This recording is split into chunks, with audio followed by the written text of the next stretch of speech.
The massive alien station hung in space like a glowing wheel.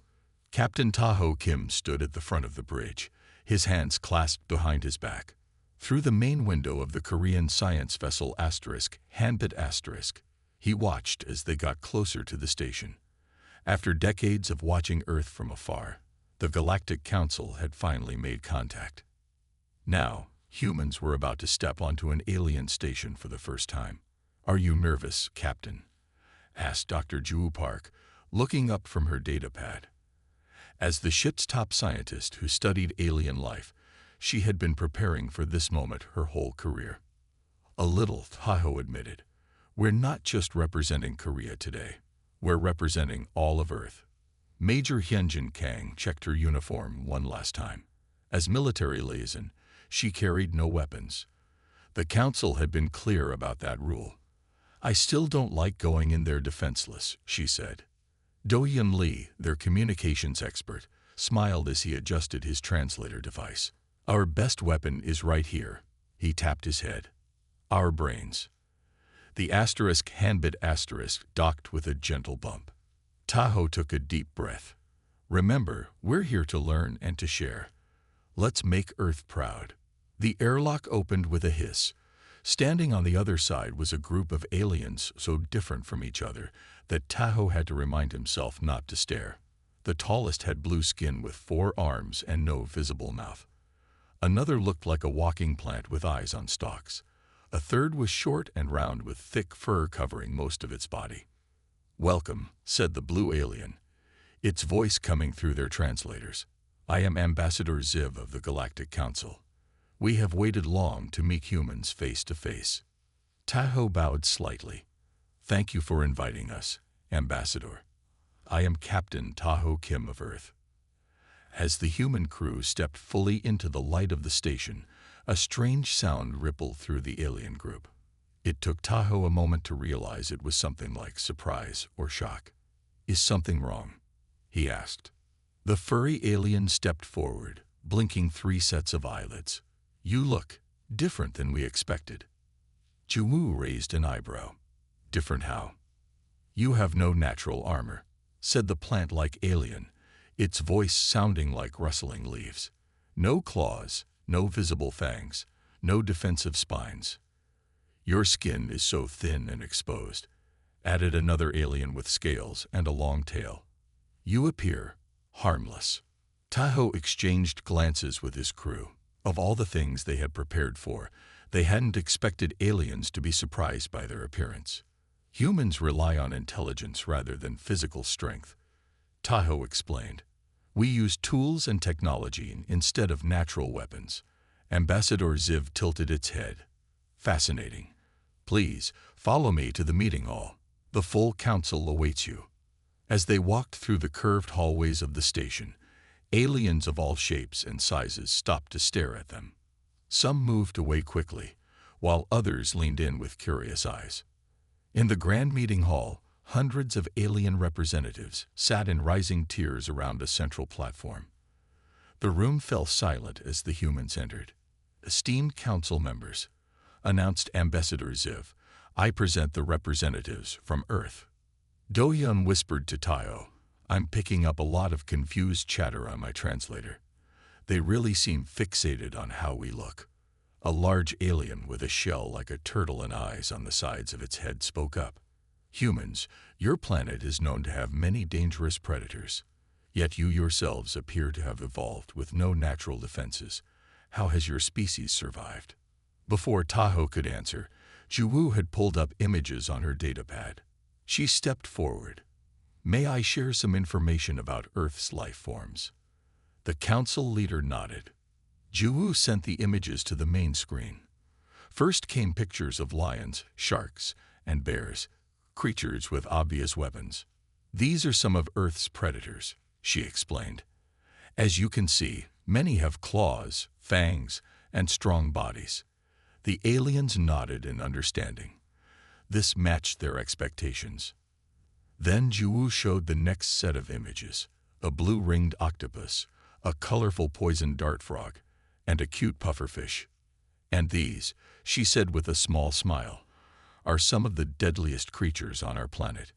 The room erupted with surprised noises and confused questions. And that was when the Galactic Council began to worry about humans. After the first meeting, the Earth team was given rooms on the space station. The Council wanted them to stay for a cultural exchange program. For the next few days, both sides would share information about their worlds. Tahoe sat with his crew in their common room, planning their next move. "They're afraid of us now," said Hyunjin, looking out the large window at the stars. "I saw how they backed away when we explained about the poison frogs." Do-yeon nodded. "My translator picked up some interesting words from them. They kept using terms for deceptive and trickery when talking about Earth life." Ju-woo was busy organizing her presentation for the next day. "This is actually a good thing. They respect what they fear, and I think we need to help them understand Earth better. Just be careful," Tahoe warned. "We don't want to scare them too much." The next morning, the main hall was packed with aliens of all kinds. Many more had arrived at the station overnight, curious about the humans. Ju-woo stood on the central platform, ready to give her presentation on Earth's ecosystem.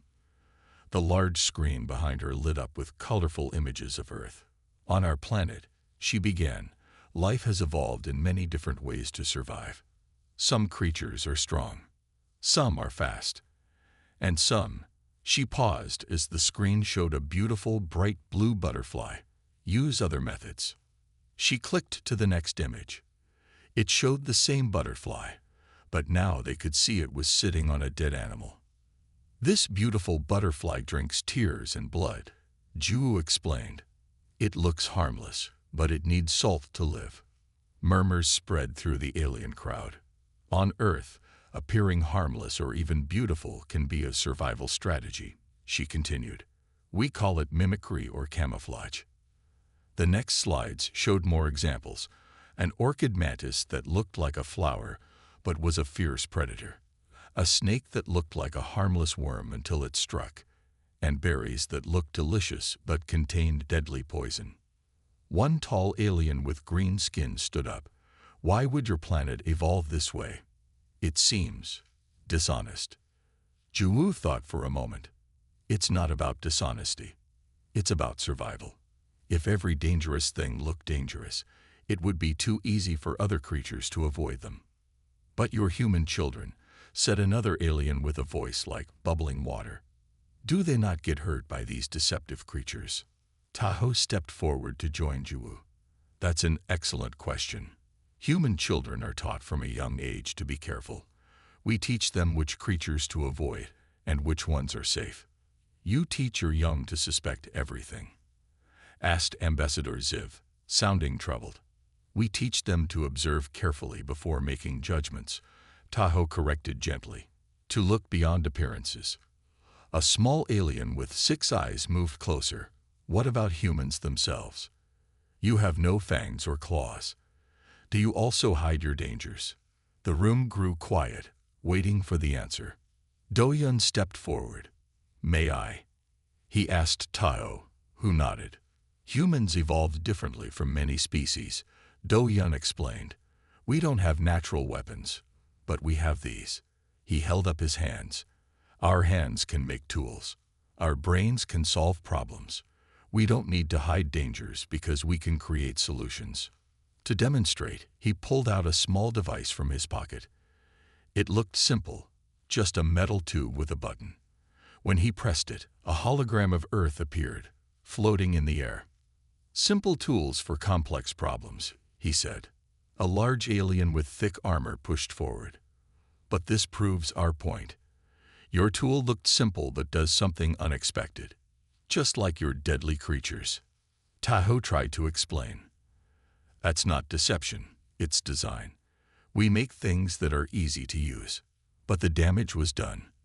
The aliens were now looking at everything the humans carried with suspicion. Whispers spread through the room. "Did you see that small black device on the female's belt? The male's outer covering has hidden pockets. Their communication tools could be weapons." As the Earth team left the presentation hall, Tahoe could feel the mood had shifted. What had started as curiosity was now turning into something else. Fear. And fear, Tahoe knew from human history, could easily turn to hostility. The next day, a new group of aliens arrived at the station. They were tall, muscular beings with thick gray skin that looked like stone. Sharp ridges ran along their arms, and their yellow eyes seemed to glow with an inner light. They called themselves the Krivek. While the other aliens moved with caution around the humans, the Krivek pushed forward, looking down at the Earth team with open dislike. "So these are the deceptive ones," said their leader, a large Krivak with battle scars across his face. "I am General Vrak of the Krivak Defense Force. We have come to see if humans are truly a threat." Tahoe stepped forward and bowed slightly. "We mean no threat to anyone. We're here to learn and share knowledge." General Vrak made a sound like rocks grinding together. It might have been a laugh. "Words are easy. Actions prove truth. We challenge you to a series of tests." Ambassador Ziv hurried over. "General Vrak, this is not what we agreed. The Council wants to know if humans are dangerous." Vrak interrupted. "Let us find out." Tahoe looked at his crew. Dohyun looked worried. Ju seemed curious. And Hyunjin. Hyunjin had a small smile on her face. "What kind of tests?" Tahoe asked. "Physical and mental challenges," said Vrak, "to see what humans are truly capable of." Vrak's eyes moved over the humans, then stopped on Hyunjin. She was the smallest of the group, with a slim build that looked fragile next to the massive Krivek. "We will start with her," Vrak said, pointing at Hyunjin. "She is the weakest." Hyunjin's smile grew a little wider. Tahoe knew that look. As the ship's military liaison, Hyunjin was an expert in several martial arts. She was anything but weak. "I accept," Hyunjin said before Tahoe could speak. The challenge was set up in a large room with a padded floor. Many aliens came to watch. The rules were simple. Stay in the circle. If you stepped out or fell down, you lost. Hyunjin faced her opponent, a Krivak soldier nearly twice her size. She looked tiny next to him, dressed in her simple uniform while he wore armor plates on his chest and arms.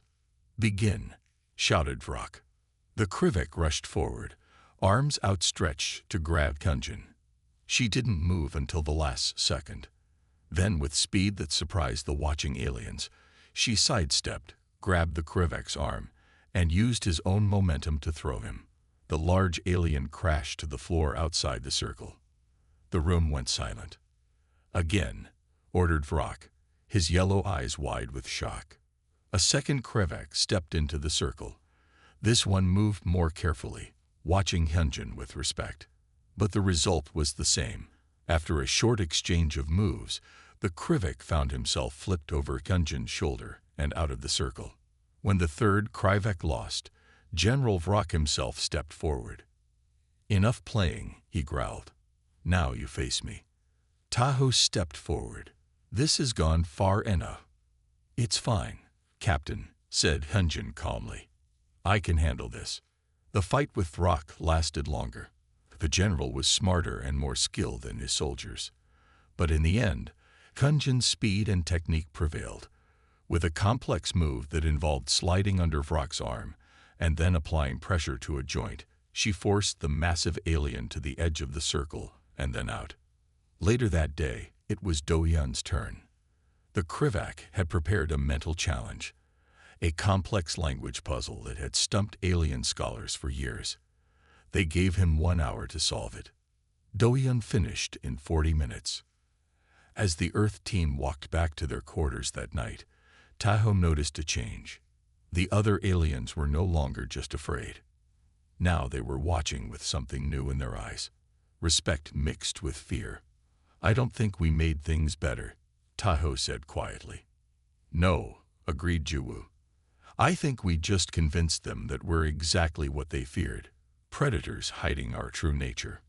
Behind them, General Vrak watched the humans go, his yellow eyes narrowed in thought. The next morning, Captain Tahoe was called to meet with Ambassador Ziv. When he arrived, he found a group of alien scientists waiting with the ambassador. Captain Tayo, said Ziv, these are our top researchers.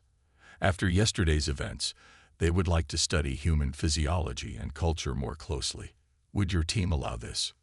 Taho thought for a moment. This might be a chance to build trust. Of course, he said. Dr. Juwu would be happy to assist. She can show them our ship and explain our equipment. 2 hours later, Juwu led the group of alien scientists through the Handbit Asterisk. They moved slowly, recording everything they saw. This is our main lab, Juwu explained, showing them a room filled with equipment. And through here are our living quarters. The scientists seemed most interested in the personal items the crew had brought from Earth. One scientist, a tall being with 4 arms and purple skin, pointed at Juwu's desk. What are those objects? It asked. Juwu smiled. Just some things from home. She picked up a small metal card. This is a multi-tool. It looks like a credit card, but it has a small knife, screwdriver, and other tools hidden inside. The alien scientists moved back slightly. And this, Juwu continued, picking up a small can with a cartoon cat on it, is pepper spray. For personal protection. It looks friendly, said one scientist with a voice like whispers. But it is a weapon. A defensive tool, Juwu corrected. Many women on Earth carry them. Next, she showed them a collection of small plush toys on her shelf. These are just for fun. Stuffed animals. A small green alien reached out to touch one, then stopped. Do these also hide weapons? Juwu laughed. No, these are just toys. Although, she picked up one bear with a bow tie. This one has a camera in it. I use it to record my video messages to my niece back home. The scientists exchanged glances. One made notes on a tablet. After the tour, the alien scientists hurried back to report to the council. Words like hidden weapons and disguised tools spread quickly through the station. That evening, Do-Yum came running into the Earth team's common room. Captain, we have a problem, he said. I've been monitoring the station's communication channels. The council has called an emergency meeting about humans. What are they saying? Asked Tao. They're calling it the human deception problem. They're worried that everything we have might be dangerous in ways they don't understand. Hyunjin shook her head. This is getting out of hand. They're acting like we're planning to attack them. It's a cultural misunderstanding, said Juwu. On Earth, we often make dangerous things look nice or harmless. We put medicine in candy-colored pills. We make weapons that look sleek and beautiful. We don't even think about it. But to them, it looks like we're trying to trick everyone, said Tao. Just then, there was a loud knock at their door. When Taiho opened it, Ambassador Ziv stood there with several security guards. Captain Taiho, said Ziv formally, the council requests your presence at an emergency session. What's this about, Ambassador? Asked Tao.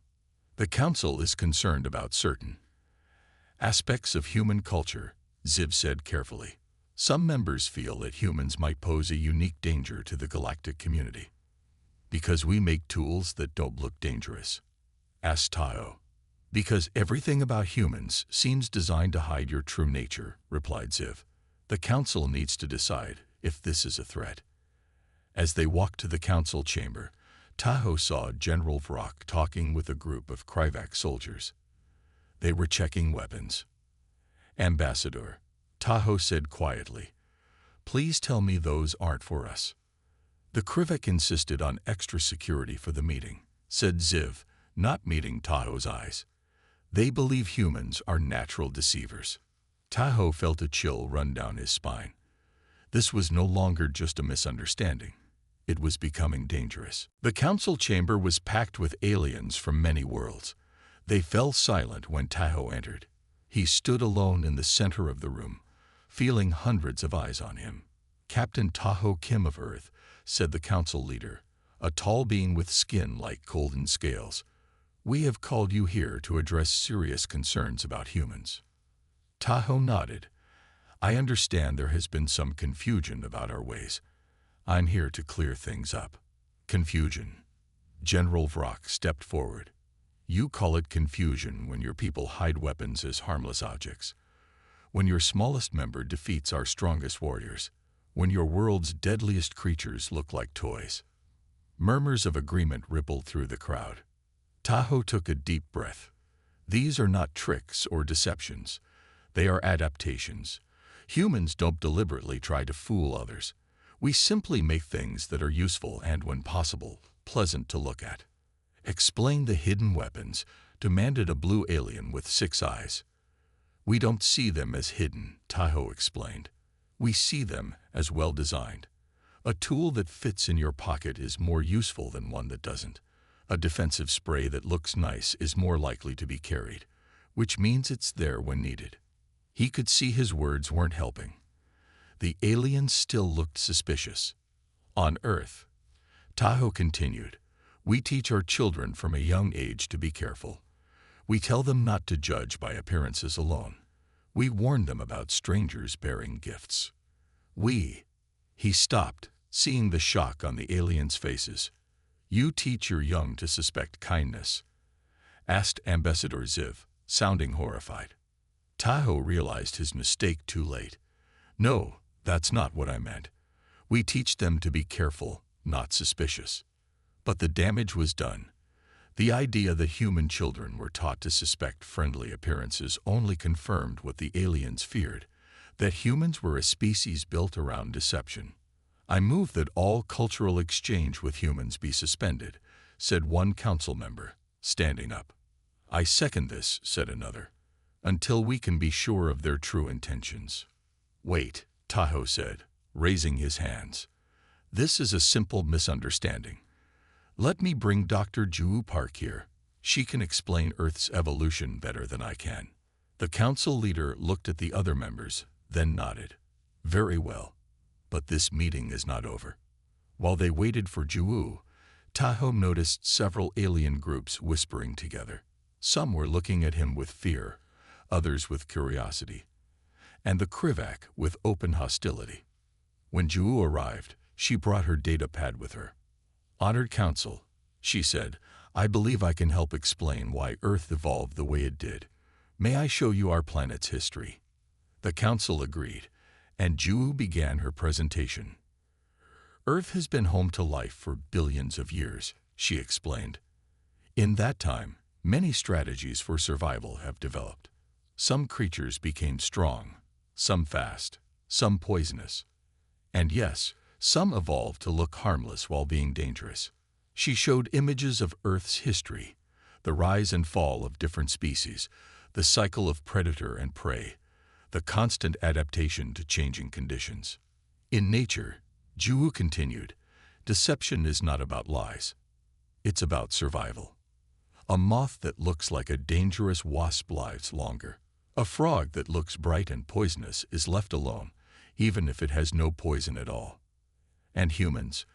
Asked the council leader. Where do you fit in this world of deception? We are both predator and prey. Ju said simply. We had to understand both sides to survive. We learned to recognize danger, even when it was hidden. And we learned to use tools to make up for our physical weaknesses. Instead of calming the council, her words seemed to make things worse. The idea that an entire planet had evolved based on hiding true nature was exactly what they feared. One by one, representatives from different worlds stood up. We withdraw from the exchange program, said the first. As do we, said another. As more aliens pulled out, Tahoe knew they were running out of time. The gap between human and alien understanding was growing wider, not smaller. Back in their quarters, the Earth team held an emergency meeting. The situation was getting worse by the hour. They're talking about quarantining Earth, said Doyun, who had been monitoring station communications. Some council members think our whole planet is too dangerous to allow in the galactic community. Ju paced the room, thinking hard. We need to try one more time. I'm working on a new presentation that shows Earth's ecosystem in more detail. I don't think more information about deadly creatures is going to help, said Hyunjin. They already think we're dangerous. This is different, Juwu insisted. If they can understand why Earth evolved this way, maybe they'll see that we're not trying to trick anyone. Tahoe nodded slowly. It's worth a try. Can you be ready by tomorrow? I'll work all night if I have to, Juwu promised. The next day, the council agreed to hear one final presentation. The room was tense as Juwu took her place on the platform. She had dark circles under her eyes from working late, but her voice was strong and clear. Honored Council, she began. Today I want to show you the complete picture of Earth's evolutionary history. The main screen lit up with a timeline of Earth. Our planet has seen 5 mass extinctions, Juwu explained. Each time, life had to adapt to survive. This created incredible diversity. She showed images of early Earth, when simple creatures filled the oceans. Then she moved forward in time, showing how life became more complex. As predators evolved better hunting skills, prey evolved better defenses, she explained. Some grew shells or armor, some became faster. And yes, some developed camouflage or mimicry. The screen showed a series of animals that looked like plants, stones, or even other animals. Predators also evolved camouflage, Juwu continued. A tiger's stripes help it hide in tall grass. A crocodile looks like a log in water. She paused, looking around the room. The aliens were watching closely, but she could see confusion in their eyes. On Earth, she said, appearance and reality often differ. This isn't dishonesty. It's part of the balance of life. Prey that can hide survives. Predators that can surprise their prey eat well. The room remained silent. Juwu could tell her explanation wasn't working as she had hoped. What about humans? Asked the council leader finally. Where do you fit in this world of hidden dangers? We evolved as both, Juwu said. We were prey to larger predators, so we learned to recognize danger signs. We became predators ourselves, using our minds instead of claws or fangs. She showed early human tools, simple stone axes, spears, and bows. Without natural weapons, we made our own, she said, and we passed our knowledge to our children. We taught them which plants were safe to eat, which animals to avoid. General Vrock stepped forward. You still haven't explained why your kind hides the true nature of things. Why make a weapon that doesn't look like a weapon? Juwu sighed. We don't see it as hiding. We see it as making things better, more efficient, more pleasing to look at. Ambassador Ziv raised all 4 of its hands. Dr. Park, your explanation only confirms our fears. You describe a world where nothing can be trusted, where danger hides behind beauty, where even children must be taught to suspect appearances. Murmurs of agreement filled the room. The council will now vote, announced the leader. Should Earth be quarantined as a potential threat to galactic stability? Tahoe's heart sank. He looked at Juwu, who seemed defeated. Their attempts to explain had only made things worse. Then he had a sudden insight. They had been trying to justify their differences, when what they needed to do was demonstrate their transparency. He stood up. Before you vote, he said loudly, I ask for one more chance. Not to explain, but to show you who humans really are. The council leader looked surprised.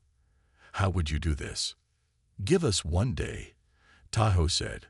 1 day to prove that humans can be trusted. After a brief discussion, the council agreed to delay the vote for 1 day.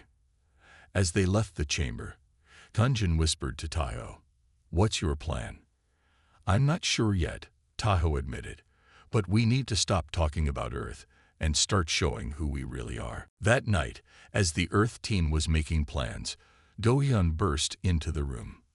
Captain, someone has been in our ship, he said, out of breath from running. The engine control system has been damaged.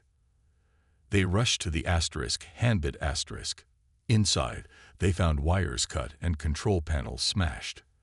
The damage was not random. It was done by someone who knew exactly how to disable the ship without destroying it completely. Who would do this? Asked Juwu, looking at the broken equipment. Tunjin examined the cut wires. This wasn't done with standard tools. The marks looked like Kryvak weapons. General Vrak, Tahoe said grimly. He's making sure we can't leave before the council votes. What do we do now? Asked Doyan. We can't fix this without parts from Earth. Tahoe thought for a long moment. Maybe this is our chance. Instead of trying to leave, we use this situation to show who we really are. He turned to his crew. I'm going to invite General Vrak to a private meeting. No weapons, no guards. Captain, that's crazy, Hyunjin protested. He clearly sees us as enemies. Exactly, said Tahoe. And the only way to change that is to show him we're not what he fears. Despite Hyunjin's strong objections, Tahoe sent a message to General Vrak, requesting a private meeting. To his surprise, Vrak agreed. They met in a small room halfway between the human quarters and the Kryvak section. Tahoe came alone, as promised. Vrak also came alone, though he was naturally armed. His body was covered in sharp ridges and tough armor. Why have you called me here, human? Vrak asked, his yellow eyes watching Tahoe carefully. I know it was your people who damaged our ship, Tahoe said calmly. I'm not here to accuse or threaten. I'm here to understand why. Vrak did not deny it. Your kind is dangerous. You hide your true nature. The council is blind to the threat. We're not what you think. Tahoe began, but he was interrupted by a loud alarm that suddenly blared throughout the station. A voice came over the speakers. Emergency in Section 7. Containment breach in Xenobiology Lab. All personnel evacuate. Tahoe and Vrak looked at each other. Section 7 was near the human quarters, and the *handbit*. My crew, Tahoe said, already moving toward the door. Vrak grabbed his arm with a strong hand. What do you know of this? Nothing, Tahoe said honestly, but I need to make sure my people are safe. Vrak studied him for a moment, then released him. I will come with you.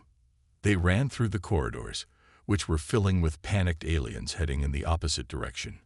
When they reached Section 7, they found Hyunjin helping injured aliens move away from the lab. Captain, she called when she saw him. There's been an accident. One of the containment units broke. Some kind of pathogen is loose. How bad? Asked Tahoe. Bad, she said grimly. Several aliens are already showing symptoms, and from what I've heard, this thing affects different species in different ways. Tahoe turned to Vrak. General, you should evacuate with your people. Vrak looked at the humans helping injured aliens, then at Tahoe. You are staying to help. Of course, Tahoe said. We can't just leave. At that moment, Ju appeared wearing a protective suit. Captain, I've been working with the lab team. The pathogen is from Nexus 9. It's highly adaptable and mutates quickly in different hosts. Can it be contained? Asked Tahoe. Yes, but we need samples from everyone who's been exposed.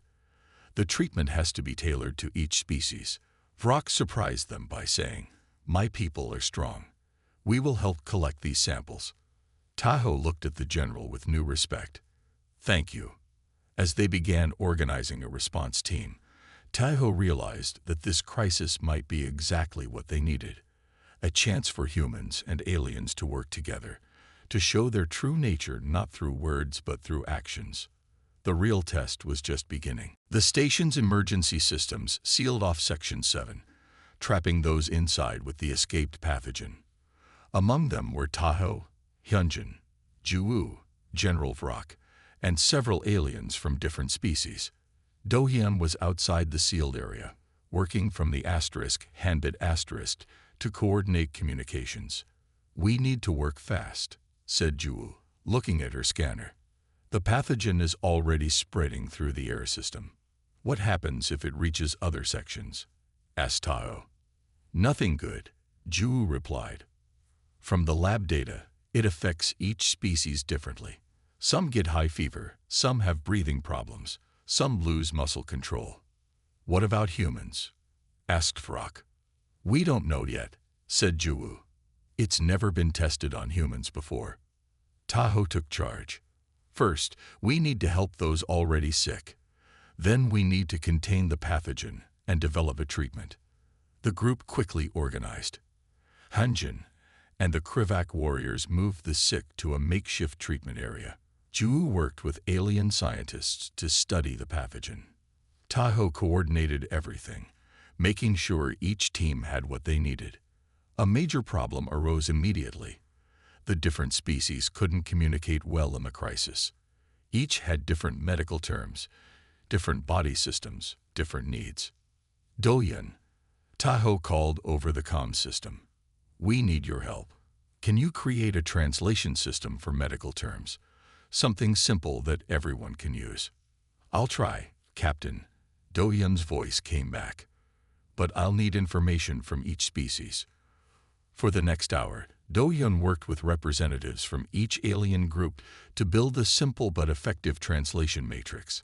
When it was ready, everyone could understand the basic medical needs and conditions of the others. Meanwhile, Ju discovered that they needed samples from the original containment unit to create a treatment. The problem: those samples were in the most contaminated part of the lab. I'll go, she said, putting on a protective suit. It's too dangerous, protested one of the alien scientists, a small being with 6 legs and large eyes. The concentration of the pathogen there is very high. That's why I need to go, Ju said simply. I'm the one who knows what to look for. As she prepared to enter the contaminated area, Vrak approached her. Your protective gear is incomplete, he said. He removed a piece of his own natural armor, a tough scale from his arm, and attached it to her helmet. This will provide extra protection against airborne particles. Ju looked surprised but nodded her thanks. While Ju was getting the samples, some of the sick aliens began to worsen. Hyunjin worked alongside the Krivak warriors, moving quickly between patients. Despite their earlier hostility, the humans and Krivak now worked in perfect sync, anticipating each other's moves. You fight well, but you heal better, said one Krivak to Hyunjin as they stabilized a plant-like alien who was having trouble staying upright. Sometimes the greatest strength is knowing when not to fight, Hyunjin replied. When Ju returned with the samples, she and the scientists worked rapidly to develop treatments for each affected species. As they worked, Tahoe noticed something interesting. The aliens were no longer hiding their vulnerabilities from the humans. Instead, they were openly sharing information about their biology, their weaknesses, their needs. Trust was growing in the midst of crisis. After several tense hours, the treatments were ready. As they administered them to the sick, Tahoe found himself working side by side with General Vrak. I misjudged your people, Vrak said quietly as they helped a blue, tentacled alien take its medicine. How so? Asked Tahoe. I thought your deceptive appearance was a strategy for attack, said Vrak. Now I see it differently. And how do you see it now? Tahoe asked. Vrak looked at the humans working throughout the room. Ju studying data with alien scientists, Hyunjin tending to the sick alongside Krivak warriors. I see now that humans understand both sides, he said. You know how to be strong and how to be gentle. You know when to fight and when to heal. That is not deception. That is wisdom. 3 days after the pathogen crisis, the Galactic Council gathered for a special session. The emergency was over. Everyone who had fallen sick was now recovering. The pathogen had been contained and destroyed. The council chamber was packed. All species wanted to hear the decision about Earth's status in the galactic community. Tahoe and his crew stood in the center of the room. They looked tired but proud. They had worked without rest until everyone was safe. Captain Tahoe Kim of Earth, said the council leader, this council has reconvened to reassess humanity's status among us. Tahoe nodded, ready to accept whatever decision they made. Before we vote, the leader continued, representatives from each species will share their revised understanding of humans. One by one, aliens stepped forward to speak. The plant-like alien spoke first. When humans first arrived, We saw them as dangerous because they come from a world where appearances can deceive. Now we understand this has made them careful observers who do not judge quickly. A small, furry alien was next. During the crisis, the human doctor risked her life to help all of us, not just her own kind. This is not the action of a deceptive predator. The blue alien with 4 arms added. Their communication specialist created a system that helped us all understand each other better. Humans seek to bridge gaps, not create them. Then General Vrock stepped forward. The room went quiet. Everyone knew the Krevak had been the most suspicious of humans. The Krevak have always valued strength that can be seen. Vrock said in his deep voice, "We distrusted humans because their strength is not obvious. We were wrong." He looked directly at Tahoe and his crew. Humans are not deceptive predators. They are universal adapters. They evolved to understand both predator and prey. They know when to be strong and when to be gentle. They can fight, but they choose to heal. Murmurs of agreement filled the room. The council leader raised a hand for silence. Based on these testimonies and our observations during the crisis, this council is ready to vote on whether to establish formal relations with Earth. The vote was quick and unanimous. Earth would be welcomed into the galactic community. As the meeting was ending, Tahoe asked to speak. The leader granted permission. "Honored Council," Tahoe said, "I have a gift for you." Do-hyun stepped forward, carrying a small box. From it, Tahoe removed a traditional Korean mask. "This is from our culture," Tahoe explained. "It is called a towel." He held up the mask. In the bright light of the chamber, it looked fierce and frightening. "This represents a warrior," he said. Then he turned slightly, changing how the light hit the mask. Suddenly, it appeared to be smiling. And now it represents a dancer. He handed the mask to the council leader. "Humans have always understood that appearance and reality can be different things," Tahoe said. "This is not deception. It is wisdom. We know that something can be many things at once, depending on how you look at it." He looked around at the aliens watching him. "We come from a world where the deadliest creatures can look harmless, where beauty can hide danger, and where strength is not always obvious. This has taught us to look deeper, to understand complexity, and to respect all forms of life." The council leader held up the mask, turning it to see both its fierce and friendly faces. "The council accepts your gift and your wisdom," the leader said. "We have decided to create a new classification for humans. Paradox species. Approach with respect rather than fear."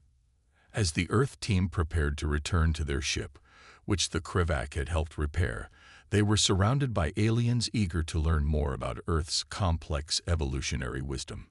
"Do you think they understand us now?" Hunjin asked as they walked back to the Hanbit asterisk. Tahoe smiled. "I think they're beginning to. And we're beginning to understand them better too." Ju looked back at the station. They were right to be cautious about Earth. Our planet is full of surprises. Just like humans, Do-hyun added with a smile. As the Hanbit asterisk departed from the station, messages poured in from many alien worlds. All wanted to learn more about the strange planet where the deadliest things looked adorably harmless, and where wisdom came from understanding both sides of every story.